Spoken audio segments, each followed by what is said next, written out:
This episode of Lines of Enquiry is supported by Shopify.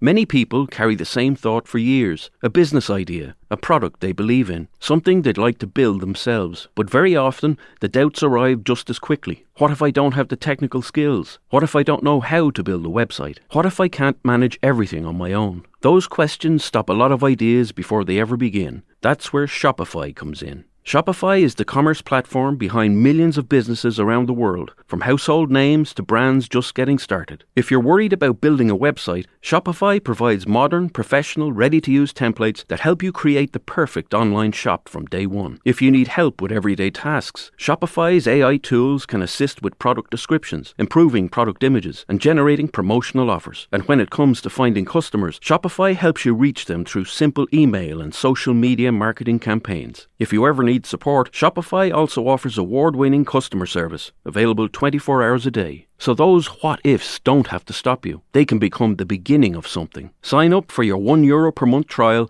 and start selling today at shopify.ie. Go to shopify.ie. This podcast is supported by advertisement from Shopify that allows us to create new episodes for you every week. Their support helps us to tell important stories. I would appreciate it if you could support the businesses who support this podcast. See what you can accomplish with Shopify by your side. Shopify.ie. GoLoud.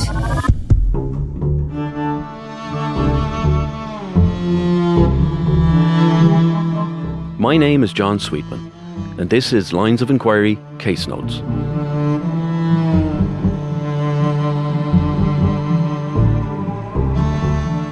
In Case Notes, we step away from telling one specific case in detail and instead take some time to reflect, to revisit past investigations, and to respond directly to you, the listener. These episodes are about opening up the conversation.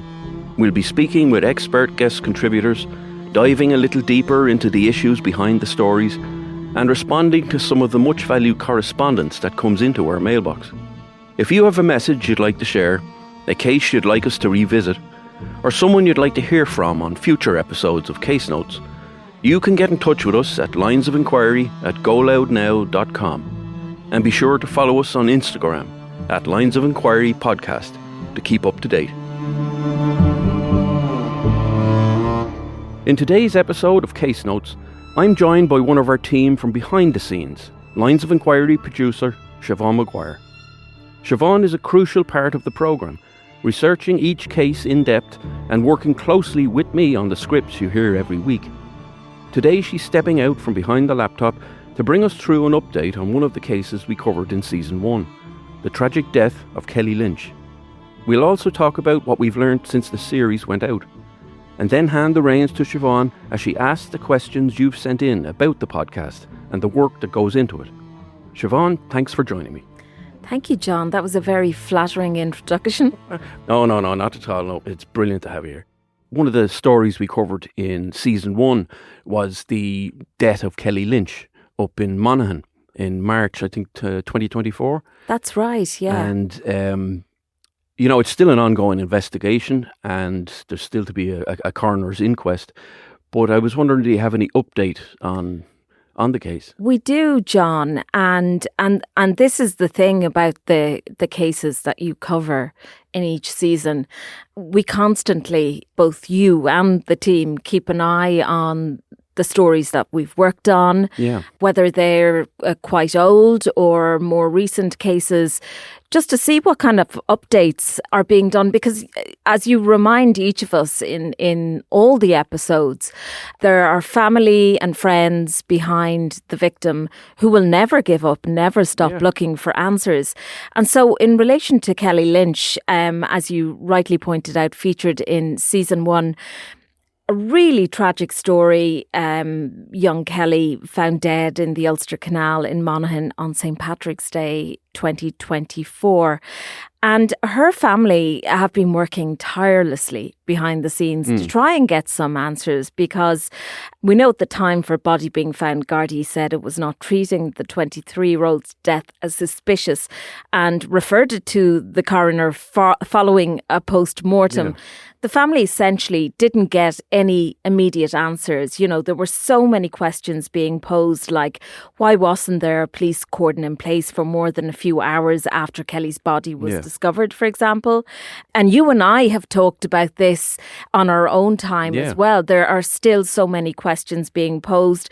Why there was there only one appeal for information from the Gardaí, for example? I mean, this is a 23-year-old woman, a young girl, whose body is found, and we still don't really know what happened. Yeah. So Kelly's family, especially her mother, Julianne, have been working very closely with the Katie Trust. And the Katie Trust is run by a former PSNI officer, James Brannigan, and they commissioned an independent report, basically an independent desktop pathology review by a senior pathologist based in the United States, to come in and look at the facts as we have them. Yeah. And these facts, you know, on the surface are very, very simple, John. You know, you have a 23-year-old woman, as we mentioned, with 93 injuries on her body. Her death has never been treated as suspicious. No one has ever been questioned about her untimely death, and nobody's been held accountable. So what they found in a report commissioned, and the results have now been released, is the following. I'll just read a little bit from their statement at the time of releasing the findings. So the Katie Trust states, the independent report raises significant concerns. In summary, the pathologist concludes that 1, a number of the injuries identified on Kelly's body were inflicted post-mortem. Now, that's very interesting, John, because when Kelly's body was found, there was an assumption that somehow the injuries had been sustained, whether during a fall, before she died. Yeah, because it's quite a. I've seen pictures. It's quite a drop from the road above down to the bottom of the canal. If she came off the bridge or came down the bank, so it's conceivable that some injuries were caused that way. 93 is a huge amount. So especially like you say, like 93 injuries, including fractured vertebrae and head wounds, you know, and possible defensive injuries. That's right, yeah. And the second point they state in relation to the findings from this report was that there is no pathological evidence of drowning, which was the cause of death recorded in the state pathologist's report issued in 2024. And again, and John, I can see you there. I can see your mind thinking. Yeah, no. I was going to cover that, but you've already mentioned it, that the original post-mortem by the state pathologist cited drowning and hypothermia as likely causes of death. But what you're saying is that the independent pathologist commissioned by the Katie Trust disagrees with those findings. It does, yeah. And the final point states that the report outlines an alternative mechanism of death and indicates third-party involvement. Now, I do have to say again that this was an independently commissioned report. Yeah. So, you know, these findings aren't beholden to either the PSNI or the Gardaí. You know, they're not involved in how this report was carried out. But they would have, you would think, dealt only with the facts, what was available to them. Yeah, and well, you'd like to think then as well that the independent pathologist, you know, they have their reputation to, you know, upkeep as well. Okay, it's not a courtroom situation where they have to just maybe generate the seed of a doubt. They're going by an expert opinion. So you would have to think that obviously the Gardaí will take that on board.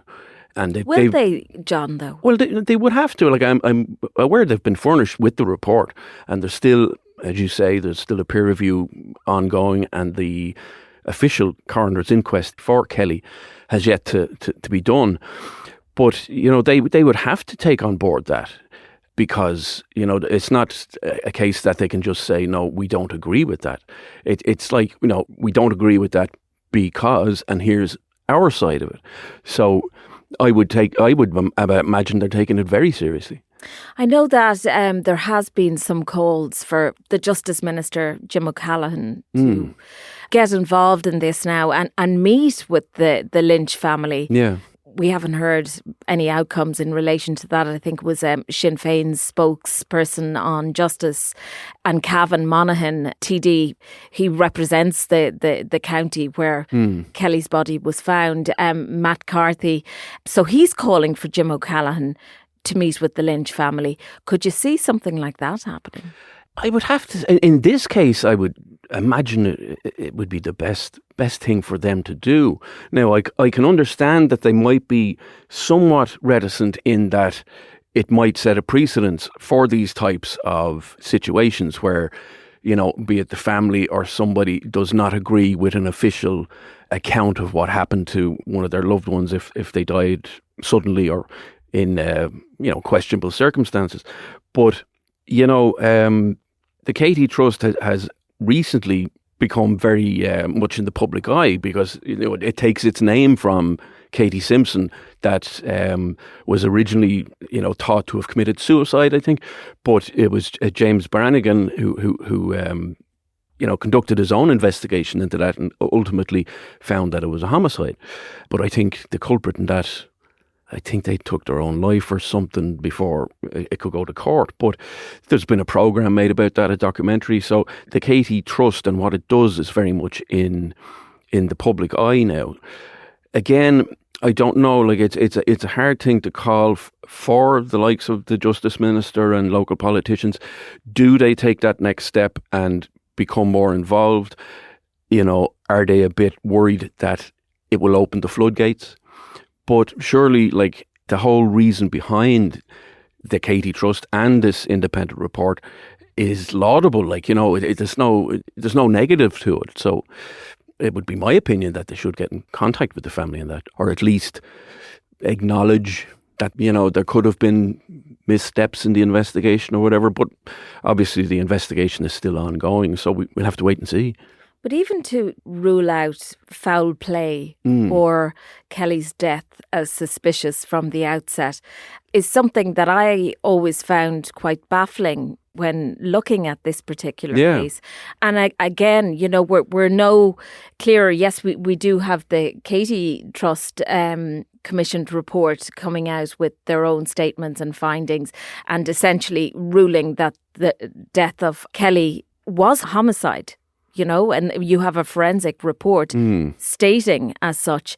And then for Kelly's family, they still have to ask, well, why was her death never considered to be suspicious? Why was she never reported missing, even though she wasn't seen for 24 hours before her death? Or before she was found. Before she was found. Yeah, exactly. So on the one hand, in terms of this update, it is great to see that behind the scenes, Kelly's family, the Lynches, do have the support of the Katie Trust working with them to try and get some answers. The flip side is that we're still actually no closer to finding out exactly what happened. Yeah. And as I think you said there when you began, even if, the Gardaí, having looked at the independent report, carried out their own peer review, if they do pursue, that it was possibly a suspicious death, there's a lot of evidence that it's either lost or compromised because the scene wasn't preserved. Now, I know from my experience in going to suspicious deaths, and I've been to many of them, and a majority of them turn out to be natural causes, but the scene would always be preserved, be it an outdoor scene or an indoor scene. The scene would be preserved until the pathologist gives their opinion. And from what I understand, the scene wasn't preserved for that length of time. Like it wasn't preserved until after the post-mortem. Like by the time the initial post-mortem was completed and the opinion that it was, drowning or hypothermia, the scene was already had not been cordoned off, or it had been, but preservation had been lifted. So in returning to that scene, regardless of what you find there, if you find anything at all, then that evidence will be compromised because, the preservation of the scene wasn't held. And to me, that's the one glaring thing that sticks out. And having been at, suspicious death cases, we always held the scene until the pathologist was 100% certain that it wasn't suspicious or it was natural causes.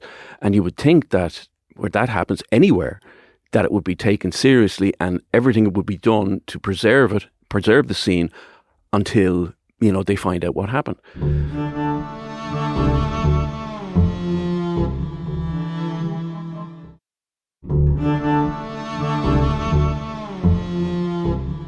So, John, now I'm going to turn the tables on God. you. Yes, because we have been asking listeners, and you have many, over 1 million listens, and we are it's crazy. At the end of season 2, so it's fantastic. And people are engaging, and I think that's one of the lovely things about Lines of Enquiry. It's almost as if both you and the listeners have started on this journey together. Yeah. And it's going really, really well. And in addition to all the brilliant people who listen and love the podcast and engage with us on email, which is fantastic, and are suggesting cases, we also have a lot of people getting in touch on Instagram now. So we wanted to know, what would you ask John Sweetman if you could ask him anything? And we were inundated, nay, bombarded with questions. So it's absolutely fantastic, and we'll just get stuck in, John. Great. So looking back over your time in An Garda Síochána, is there any other unit or section you wish you'd had the chance to work in? And was there any specialist area you were curious about? Yeah, well, I loved being in the Garda Technical Bureau, and my time was split between the fingerprint section and then documents and handwriting. And, I thought they were brilliant places to work. Fingerprints was more, you're out there, you're out at scenes. It's more, I don't know, some people might think it's more glitzy and glamorous because you might be on the telly and stuff like that. But whereas the documents and handwriting section was very much a small unit. We used to call it the best kept secret in the Guards. It was a great place to work. But another unit that I was always interested in certain aspects of their work was the ballistics section, because they have such a broad spectrum of disciplines that their expertise covers. Anything from blood spatter analysis to hair fibre gathering, and obviously firearms, anything to do with fires, explosives. So it was a very mixed bag, and particular aspects of it really interested me, like the examining and comparison of, say, bullet casings and, the firing pin marks, microscopic comparative work. And they have state-of-the-art, stereo microscope comparators for comparing bullet casings found at a scene maybe with, they have a big database of images and information on firearms and ammunition found from other cases. And that really appealed to me because, that whole detailed comparative work is something that I was always into and I had an eye for, be it in my time in the fingerprint section and then in handwriting. So ballistics, it was another section that I would have liked to have some exposure to. And then the other section that I thought might be a fit for me, certainly towards the end of my service, was the NSU, which is the National Surveillance Unit. And I know this is radio, but I think people have seen a few pictures of me with tattoos and whiskers and shaved head and all this sort of stuff. And I thought, Jenny, I might have been a good fit for that, because a lot of people never would have copped that I'm a guard or was a guard. And indeed, some of the one of the best compliments I was ever given was by a guard I met in court one day, and guards refer to each other as mules. He just said, I didn't think you were a guard. You're the most un-mule looking whatever that I've ever met. And I thought that was a brilliant compliment, because job done. It wasn't something consciously on my behalf that I'm going to rebel against the system. That's the way I am. So I thought that maybe as I got older, the NSU might have been an interesting thing. Yeah, that's a good answer, Yeah. John. So the next question, John, is quite a brilliant one. Does spending so much time going back over difficult cases for the podcast affect you emotionally. And how do you manage that impact now compared with when you were actively working cases? Yeah, like my first initial response to that question would be no, it doesn't affect me, but it does, and I've noticed it, especially in the cases where I've had a hand in writing of the scripts, and I think it's because I don't have that mindset as much anymore as when I was working in the Guards, that I was completely detached from what I was doing. You have this mindset that you flick a switch and it's the work, it's the job. Whereas it is my work and my job now, but I'm approaching it from a different angle. And I have found with certain cases, in particular, the Justine Valdez case, and more recently in the Haw family case, that it does get into your head, or it brings you back to when you were involved in these things, and you realise that, you know, these are horrible occurrences that you were involved in. And now that I'm nearly 3 years retired and I'm that bit removed from the job, that the reality of these things does seep in a little bit, and it's sometimes hard to let it go after you finish a script. I know with the Justine Valdez one, I thought, Ginny, I'm never going to be able to put this one to bed, even though we got the script out and we did the episode, and I think we did a good job on it, and you know we did right by Justine and her family. But you know, I've had to stop myself sometimes from going down the rabbit hole and looking at images, particularly like Google Maps images and street views of where these things occurred. And I even toyed with the idea of visiting some of these places, but then I said, no, listen, you gotta stop. There's another one to do. You move on. Like, you know, you've done what you can do. You've kept it in the public consciousness. But I think that getting on to the next script, be it actively writing one or helping in editing one or ultimately recording one, that kind of, you know, that is my management system. You know, keep busy, go on to the next one. So, yeah, it's a very good question, like, but it's not something that I think is a negative. I think it's a positive, that I'm not a robot, that I do, I do take on board the gravity of these things. But yeah, great question.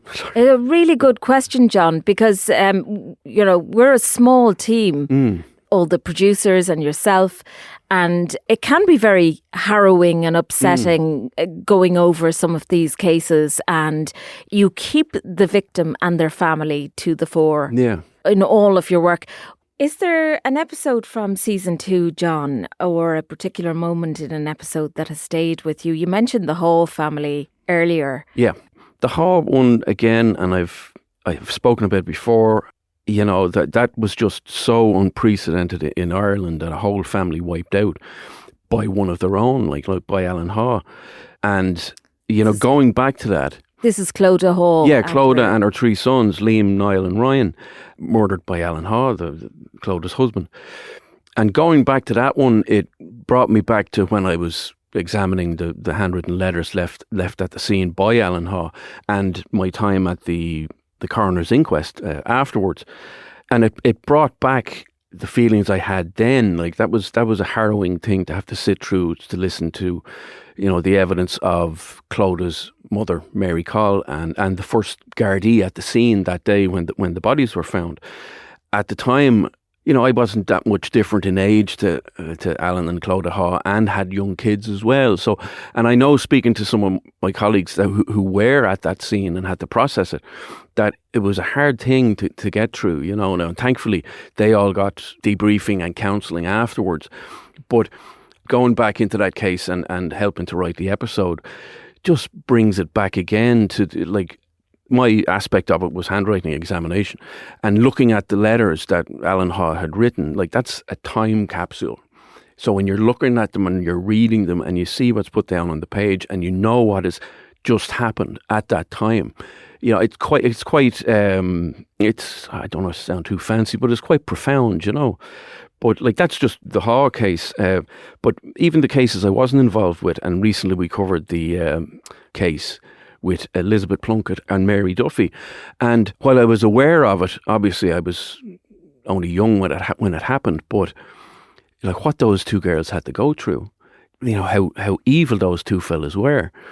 Sometimes I might only be reading this script not too much in advance of actually recording it. So I like to think that I don't sound like a robot when recording these episodes, but you have to walk a fine line that you don't start sobbing on the page. But that's a really interesting insight for listeners, actually, John, because it isn't just about you sitting down and, reading a script. I mean, having worked closely with you now since last November, there's a real process in all of this, and you take your time with what you're telling people, and you do pour over the words, and you do feel the words at times. Yeah, I'd hope I do. And I mean, how long it takes sometimes for me to record things, because I'll fluff a line, or I don't say a word clearly or something. But I do know myself when I've said something and I want to say that differently, because